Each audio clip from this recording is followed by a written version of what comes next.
construction going on. I'm trying not to get too much road rage, and but this is going to be about calling pre-spring coyotes, and pretty much pushing into the middle of March into April, and even after April, some of these, when the pups hit the ground, these things are still going to work a lot. But we need to think about what the coyote life cycle is at this time, and let that play into our hunting strategies. So they're pregnant right now. They're worried about denning. Their pups, soul preservation, plus parental instincts are going to be kicking in. And so we need to let those things play a role into our hunting strategies and how we set up and where we're going to go, and to make us a little bit more successful. But like I said, coming into March and April, a lot of times we see an increase from coyotes, from landowners, from homeowners, with their pets, cats, small dogs, even bigger dogs getting attacked. But from a livestock point of view, we have a lot of farmers that are calling us, telling us that they have lambs, they have calves that are dropping, and coyotes, of course, killing them.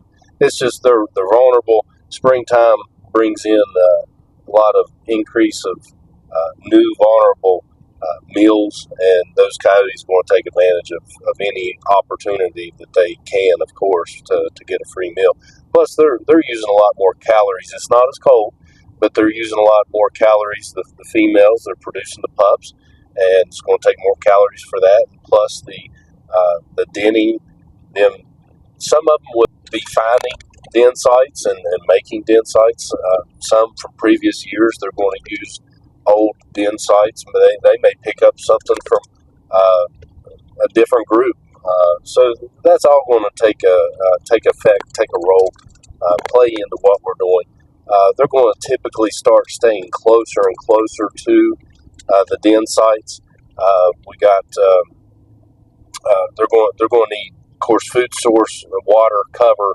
All that's going to play a role into what they're doing, and they're always worrying about hunger. So I mean, that's always going to play a part into what they're doing. And going through some of this great road construction as we speak. But so they're going to be needing, just like preparing for wintertime, they're going to need those calories for what their life cycle is doing here at this time.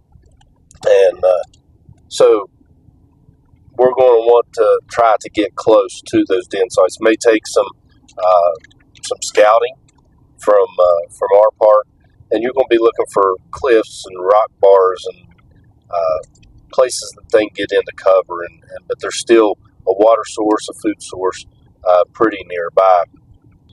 So we're going to want to always, just like always, we're going to want to get into their personal space.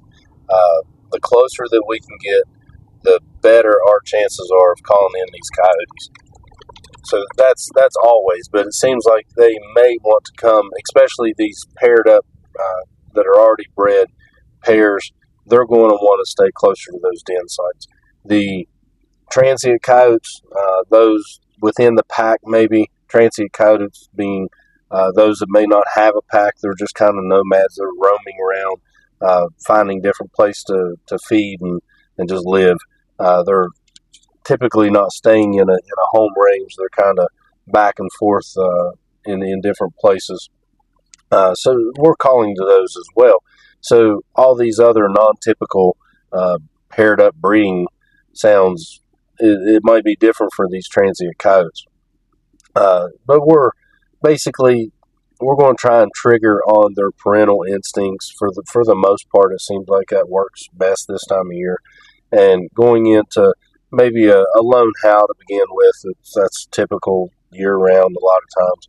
And something as far as Boone, Rue, Little B, Juicy, She Bougie. I mean, Fox Pro has a couple lone howls in their library. So whatever sore howls, whatever sound that you like to use as far, and again, break those up. Don't be using the same thing every single time. Break those up into individual places that you go, and try to not be doing the same thing all the time. And we're also, then we probably go in after maybe 2 minutes, and I'm going to run those vocals, howls, lone howls, in at probably 26 on the X24. If your volume maybe only goes up to 20, you're probably going to be up in the higher teens on your vocals. It just depends on what call that you do have. But then I'm probably going to go into maybe some submissive sounds like submissive beggar or submissive whines, maybe some greeting whines. And apologize, I've had a cold last few days, haven't been able to get out, still kind of nasally and getting over that, so apologize for that. But it sounds like submissive male, which I've been using during breeding season and has really done very well. Any of those types of sounds, submissive sounds, social sounds, are going to be something good to use at this time. And then wait maybe just a couple of minutes in between these sounds, and I probably tend to, if I'm not seeing anything, I probably tend to call more. A lot of people don't like to do that. They like to wait minutes in before they start into another sound. And I typically probably am impatient and don't do that a lot. But figure out what works for you. If you see that you have more success on waiting in between sounds, by all means do it. You have to figure out what your style is. My style is I'm impatient, and I'm probably going to hit a sound in 30 seconds. It's just, and I still kill coyotes. I've not seen that it is any difference in playing quick or waiting 2 or 3 minutes. No, I usually do at the very start, and that gets into always being less aggressive to more aggressive throughout your stand. So that's how I play that, and again, getting more aggressive, I play some more sounds pretty more frequently. So those submissive sounds, and then probably, me typically, I'm going to wait probably less than a minute, and I'm going to go into maybe a pup distress, pup sounds, something like Got Milk has four different, get into Den Vicious, starts getting a little bit more aggressive. So those older pup sounds as well get into the couple weeks up all the way up into 12 to 16 weeks. So play those into your scenario. And we're just looking for something that's going to trigger these coyotes. We got birthday pups. There's Boone and Bam, Stanky. There's a lot. So any of those types, if you don't have what I'm naming off, just use something of the lines of a less aggressive pup fight or pup distress sounds to start with, and then find what your library has that is more aggressive throughout your stand. And so then after I go through some pup stuff, and still those prey distress and even the breeding sounds are going to work throughout the year, but we're trying to basically get into what life cycle that they're in and what they're typically more prone to come into rather than other sounds. Now, if I'm not having any luck on some of these pup sounds and stuff, I'm going to go into a prey distress, maybe a baby cottontail, any of the cottontails, as long as you don't think it's been overused and the coyotes have been educated on those sounds in your area. You use that. Use woodpecker sounds. A jackrabbit in West Virginia is going to work at some point in time. So don't be afraid to use different sounds and work your volume up and down. I just had a video to hunt a couple days ago that that coyote had already seen us, and I bumped the volume up and down and back and forth and started into some more aggressive sounds. Finally got that thing to come. We saw it, I think the third time that we saw it, we finally got it killed. But so don't be afraid to switch some of these things up. Try different things. I may not start with a vocal to begin with. If I've made 2 or 3 stands, I might start out with a rabbit distress from the beginning. So always let these things play in. Don't just do the same thing every single time. Mix it up, figure out what's working, and what works on one farm one night may not work the next, may not work on the next farm, your next set. So switch all these things up and figure out what's working for you.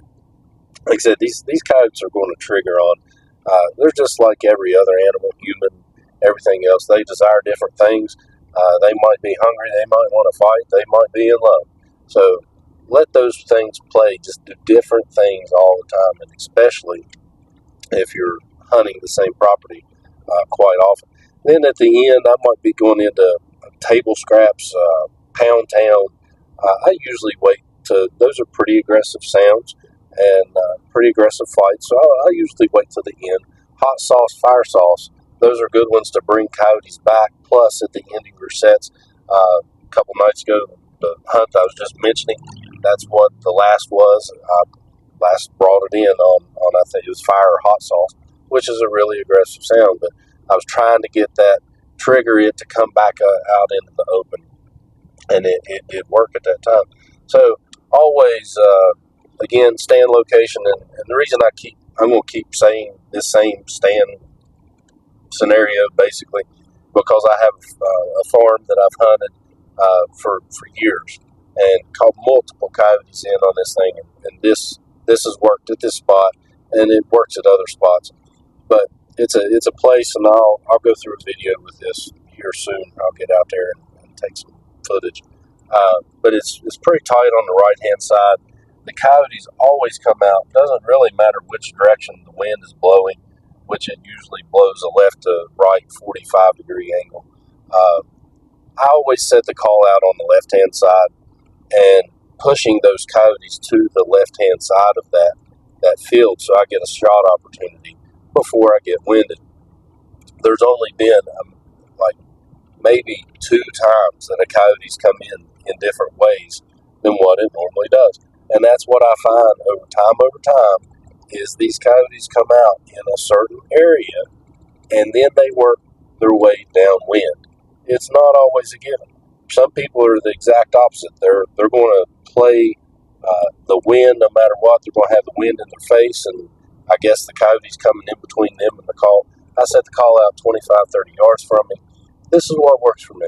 So I'm going to continue doing it, but that gives you a little bit of call scenario sequences for the month of going into March, April, and some of these things are probably going to work. I've already seen them working, calling in a couple with the pup distresses.